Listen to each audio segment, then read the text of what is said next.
In January, I entered into a writing competition, and I write a lot, but at the same time, I'm not like a professional writer, right? I don't know. Am I? I have books, and they sold for money, so I guess you could say that I'm a professional writer. But anyway, I don't write for like audiences. I just write for myself, right? But around January, I was really interested, especially early January. I was really interested in the craft of writing for an audience. So I was like, oh, this is a perfect opportunity to kind of like, flex that muscle. So I entered into the competition.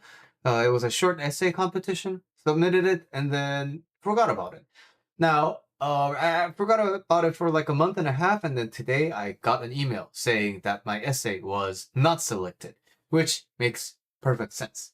But I knew that it makes sense because as I was submitting it, I could already tell that, like there's probably a lot more, established people who are used to, submitting their, entries into articles and such. And, this was a themed writing and it was supposed to be referencing the style of a particular author. But then I had never even heard of the author. So I just did my writing after a quick Googling. So I'm sure there are more dedicated fans of this author who deserve the prize a lot more than me, right? So it makes sense cognitively. It makes all the sense.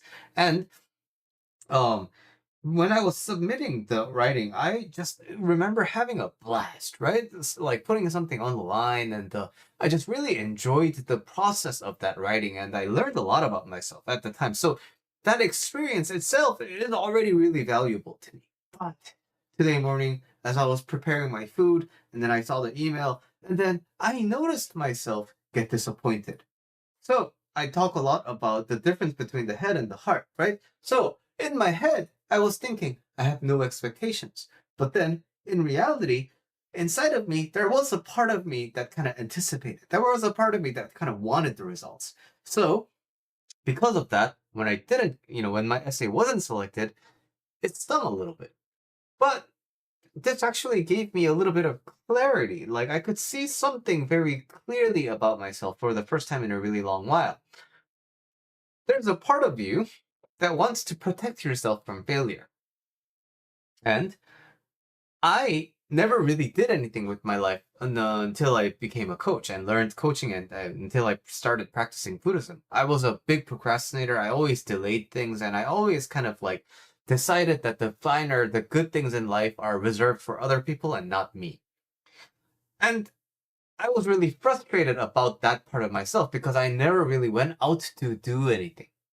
That part was very frustrating. But now I can see that the protective part that wants me to not challenge myself, that wants me to kind of stay in place, I could see that it was protecting me from this stinging feeling.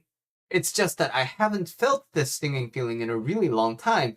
So I hadn't had a chance to re encounter this part of me, the protective part of me. So the protective part of me is actually coming from a really, sincere place of benevolence. It wants to protect me from feeling bad. And you might have one of those sides of you activated as well. And, you might be frustrated at it.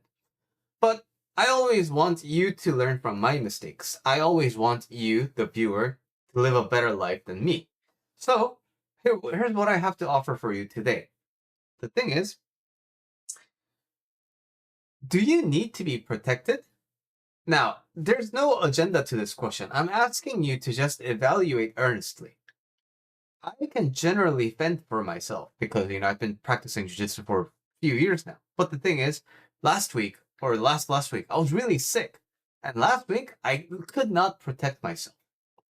So right now, you may be in a bit of a struggle. You may be in a bit of a pickle where you need to actually protect yourself from those feelings because you're feeling actually too bad right now. And another, impact on you would be just so hard.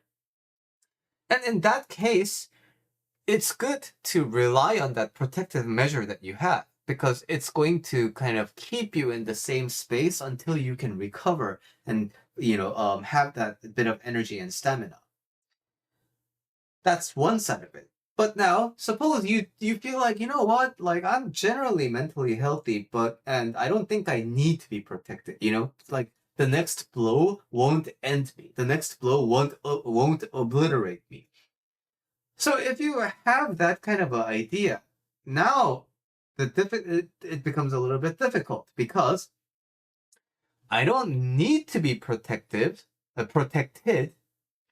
is different from I don't want to be protected, right?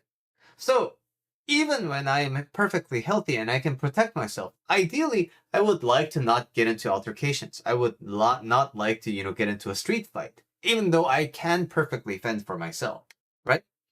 So, even if you don't need to be protected, there's a sense of, in that case, am I willing to put something on the line and am I willing to go forward, even if it means I'm going to meet the things that I have been protecting myself from? Many of us spend time in this limbo where we don't need to be protected, but we want to be protected. And it takes a little bit of a leap of faith to go into that. You know what? I want something so hard, I want to work for myself so hard that I'm willing to take the risk of feeling all these things I've been kind of protecting myself from. That part of you is where a lot of people feel overwhelmed. But it doesn't really have to be that way. It's just about thinking of goals in terms of the convergence model. There's a video on this that I'll link to below. It's about making small steps at a time, and most importantly, perhaps, utilizing the small but consistent practices that build you up to that state. And when you have a correct understanding of the Dharma, and all the things that you can basically pick up from this YouTube channel, you can incrementally change your life. The problem comes when we want quick results, when we want to have everything super quickly. That is where a lot of the attachments and the struggles lie. But if you look at life in a bit of a longer lens, if you look at sustainable change that doesn't require an excruciating amount of effort, then things really don't have to be that hard.